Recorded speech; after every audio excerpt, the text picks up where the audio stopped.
नमस्कार people. So let's start. शुरू करते हैं। अथ षोडशोऽध्यायः। श्री भगवान बोले। क्या बोले? चलिए सुनते हैं। श्री कृष्ण जी। भय का सर्वथा अभाव, अंतःकरण की पूर्ण निर्मलता, तत्वज्ञान के लिए ध्यान योग में निरंतर दृढ़ स्थिति और सात्विक दान, इंद्रियों का दमन, भगवान, देवता और गुरुजनों की पूजा और तथा अग्निहोत्र आदि उत्तम कर्मों का आचरण एवं वेद शास्त्रों का पठन पाठन तथा भगवान के नाम और गुणों का कीर्तन, स्वधर्म पालन के लिए कष्ट सहन और शरीर तथा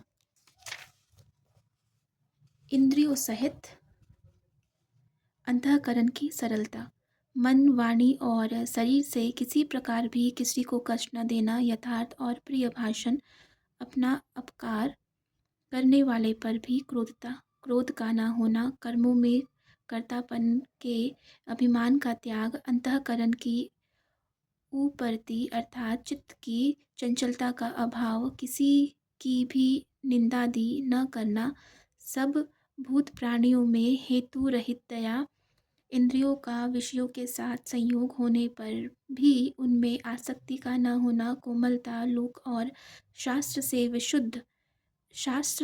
से विरुद्ध आचरण में लज्जा और व्यर्थ चेष्टाओं का अभाव, तेज, क्षमा, धैर्य, बाहर की शुद्धि एवं किसी में भी शत्रु भाव का न होना और अपने में पूज्यता के अभिमान का अभाव, यह सब तो है अर्जुन दैवी संपदा को लेकर उत्पन्न हुए पुरुष के लक्षण हैं।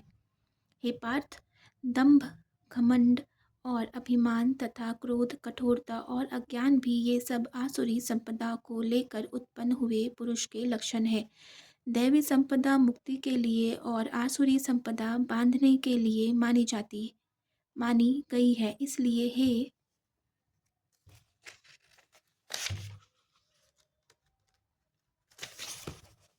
अर्जुन, तू शोक मत कर, क्योंकि तू दैवी संपदा को लेकर उत्पन्न हुआ है। हे अर्जुन, इस लोक में भूतों की सृष्टि यानी मनुष्य समुदाय दो ही प्रकार का है, एक तो दैवी प्रकृति वाला और दूसरा आसुरी प्रकृति वाला। उनमें से दैवी प्रकृति वाला तो विस्तार पूर्वक कहा गया। अब तू आसुरी प्रकृति वाले मनुष्य समुदाय को भी विस्तार पूर्वक मुझसे सुन। आसुर स्वभाव वाले मनुष्य प्रकृति और निवृत्ति इन दोनों को ही नहीं जानते, इसलिए उनमें न तो बाहर भीतर की शुद्धि है, न श्रेष्ठ आचरण है और न सत्य भाषण ही है। वे आसुरी प्रकृति वाले मनुष्य कहा करते हैं कि जगत आश्रय रहित, सर्वथा असत्य और बिना ईश्वर के अपने आप केवल स्त्री पुरुष के संयोग से उत्पन्न है, अतएव केवल काम ही इसका कारण है, इसके सिवा और क्या। इस मिथ्या ज्ञान को अवलंबन करके जिनका स्वभाव नष्ट हो गया है तथा जिनकी बुद्धि मंद है, वे सबका उपकार करने वाले क्रूर कर्मी मनुष्य केवल जगत के नाश के लिए ही समर्थ होते हैं। वे दंभ, मान और मद से युक्त मनुष्य किसी प्रकार भी पूर्ण न होने वाली कामनाओं का आश्रय लेकर अज्ञान से मिथ्या सिद्धांतों को ग्रहण करके भ्रष्ट आचरणों को धारण करके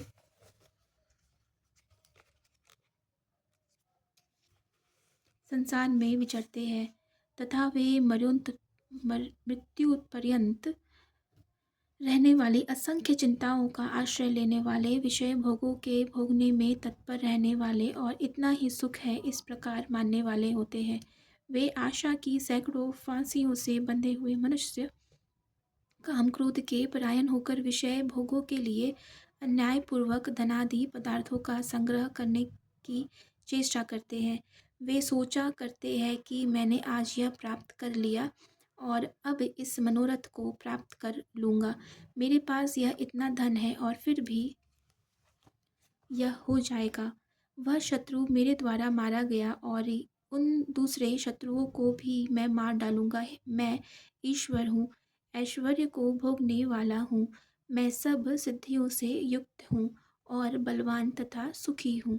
मैं बड़ा धनी और बड़े कुटुंब वाला हूँ। मेरे समान दूसरा कौन है? मैं यज्ञ करूँगा, दान दूंगा और आमोद प्रमोद करूँगा।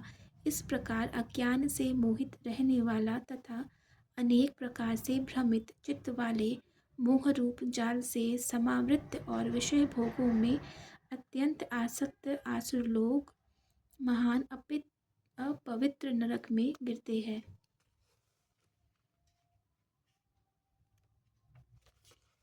वे अपने आप को ही श्रेष्ठ मानने वाले घमंडी पुरुष धन और मान के मद से युक्त होकर केवल नाम मात्र के यज्ञों द्वारा पाखंड से शास्त्र विधि रहित यजन करते हैं। वे अहंकार, बल, घमंड, कामना और क्रोधादि के परायण और दूसरों की निंदा करने वाले पुरुष अपने और दूसरों के शरीर में स्थित मुझ अंतर्यामी से द्वेष करने वाले होते हैं। उन द्वेष करने वाले पापाचारी और क्रूर कर्मी नराधमों को मैं संसार में बार बार आसुरी योनियों में ही डालता हूँ। हे अर्जुन, वे मूढ़ मुझको न प्राप्त होकर ही जन्म जन्म में आसुरी योनि को प्राप्त होते हैं, फिर उससे भी अति नीच गति को ही प्राप्त होते हैं, अर्थात घोर नरकों में पड़ते हैं। काम, क्रोध तथा लोभ, ये तीन प्रकार के नरक के द्वार आत्मा का नाश करने वाले अर्थात उसको अधोगति में ले जाने वाले हैं।